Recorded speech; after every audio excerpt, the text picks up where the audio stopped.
રોકું છું, અરે રોકું છું. અરે ઉભા રહ્યો એ સંતો, અરે એ જમાઈલાલ ઉભા રહ્યો, નહીતર આ તમારો યમદૂત જેવો બાપ મને મારી નાખશે. મારો જો ઉભા રહ્યા ને. આવું છું. અરે ક્યાં લઈ જાય છે મારા ધણીને ને દીકરાને? જાજા આવે. કેવો તારો ધણી અને કેવો તારો દીકરો? અરે એના જ છે. સાબિતી જોઈતી હોય તો હાલ મારી સાથે. ક્યાં? તમારા માવતરને ત્યાં. હા, એ પોતાના પુત્રને ઓળખશે, પુત્ર વધુને પણ ઓળખશે. હા, અને સાચી પુત્ર વધુનું સન્માન કરશે અને જે ખોટા ઠરશે ને એને મોતની સજા દેશે. અમે નથી આવવાના. કેમ? ડર લાગે છે ને? ડર ક્યાંનો? શું હું તારો પતિ નથી? તમે જ મારા પતિ છો ને. આ બાળક ખરેખર તારો છે? હા હા, ખરેખર આ બાળક મારું છે. તો પછી ત્યાં જવામાં વાંધો શું છે? વાંધો કઈ નથી, પણ આ તમને સાથે લઈ જઈને કઈ કરે તો? તમે જ મારા પતિ છો, આ બાળક પણ આપણું જ છે.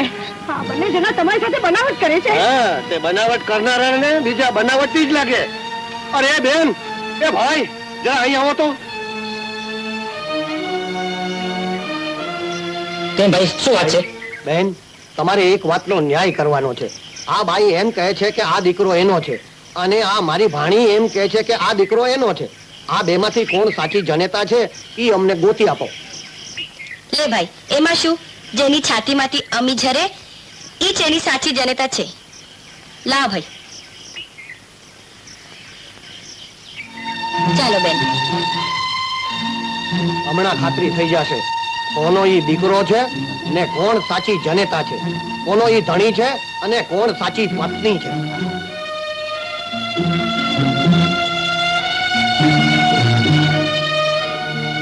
લે, હાલ હવે તારો વારો.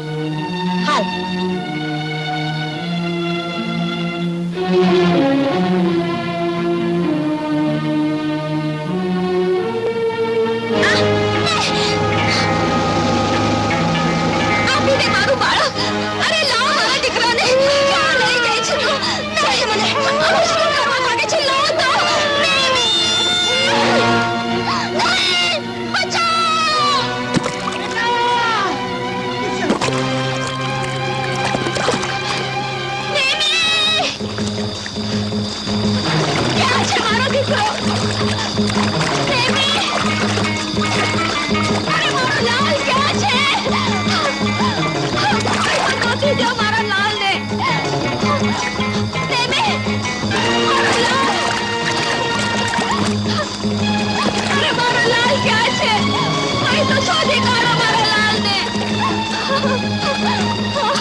બહુ બેટા, આખરે તે તારું વેણ પાડ્યું ખરું.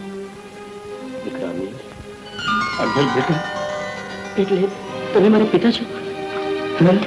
પિતાજી એ પોતાની યાદાશ ખોઈ બેઠા છે. શું? હા દિવાનજી, બનેવીલાલ, ભરોસો રાખો. આજ તમારા પિતાજી અને આજ તમારી પત્ની છે. અમીર બેટા, મારો દીકરો ક્યાં ગયો? મારો દીકરો આ રહ્યો તારો દીકરો. આ મારી માં છે. એટલે તું માને ભૂલી ગયો? માં એ મને પોતાની પત્ની ને તમને માવતર માને છે, માત્ર આપણા કહેવાથી.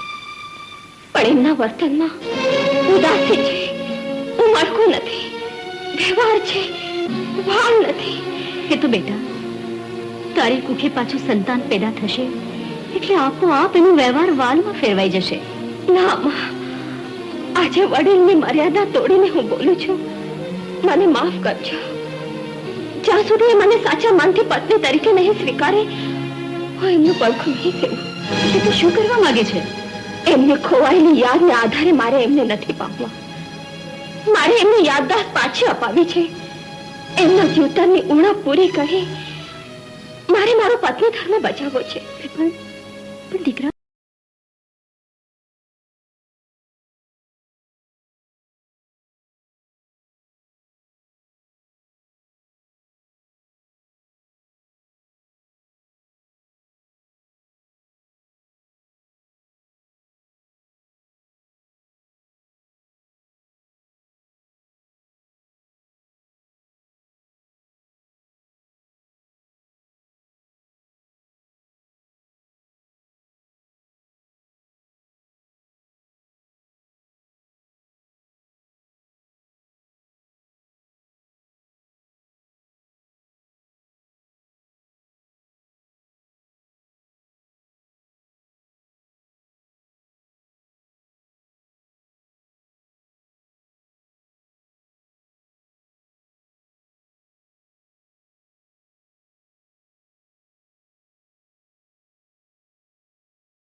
મને કઈ જ યાદ નથી.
કઈ યાદ આવ્યું? ના ગોરી ના, તેની ધરતી માથે પગ મૂકું છું ને મને કોઈના ભટકતા આત્માનો સાથ સંભળાય છે. એ સાથ જાણીતો છે, એ શબ્દો પણ જાણીતા છે. એ સાથ પુકારીને મને કઈ કહેવા માંગે છે, પણ મને કઈ સમજાતું નથી ગોરી, મને કઈ સમજાતું નથી. પતિ ભક્તિનું નામ તો પાગલપણું કરે છે ગૌરી. હા, અંજલિ યાદદાસ્ત પાછી અપાવી સદાને માટે તારો પતિ ખોવાની તારી તૈયારી ભલે હોય, પણ અમારે અમારો દીકરો નથી કહો. પણ એની યાદદાસ્ત ન હોય, પણ એ અમારી સામે તો છે ને. એની યાદદાસ્ત પાછી અપાવી તમને મા દીકરાને વિખૂટા પાડવા માંગે છે. ના માં ના, બસ તો અમીયને તારે ક્યાંય લઈ જવાનું નથી. આ અમારી આજ્ઞા છે. ભલે બાપુ, કાલથી હું એમને ક્યાંય નહીં લઈ જાઉં, ક્યાંય નહીં. ગોરી, સમય થયો છે ને મારું હૈયું અધીરું બન્યું છે, બેચેન બન્યું છે. એ સાથ સાંભળવા, એવું નહીં સાંભળું તો મને ગુનામય થશે, મારો જીવ મુજાશે. ગોરી, મને લઈ જા, ઝટ લઈ જા ગોરી. ના નાથ, જો એ સાથમાં સચ્ચાઈ હશે તો હવેલીની આ દિવાલો એને તમારા સુધી પહોંચતા અટકાવી નહીં શકે. જો એ સાધમાં શક્તિ હશે તો આ મકાનની દિવાલને ભેદીને એ તમારા અંતર સુધી જરૂર પહોંચશે ને એના પડઘા તમારા અંતરમાં પડશે. આજ તો કસોટી છે એ સાધની શક્તિની.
રાજલ, હું આવું છું. રાજલ, નાથ, ક્યાં જાઓ છો નાથ? સ્વામીના પહાડ પર રાજલ મારી વાટ જોવે છે. એ માર્ગે હું તમને એકલા નહીં જવા દઉં. હું પણ તમારો સંગાત કરીશ.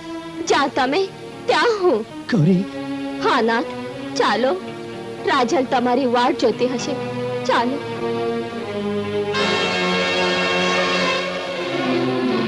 નહીં અમે એમ નહીં. પાછા વળી જાઓ. પણ મારો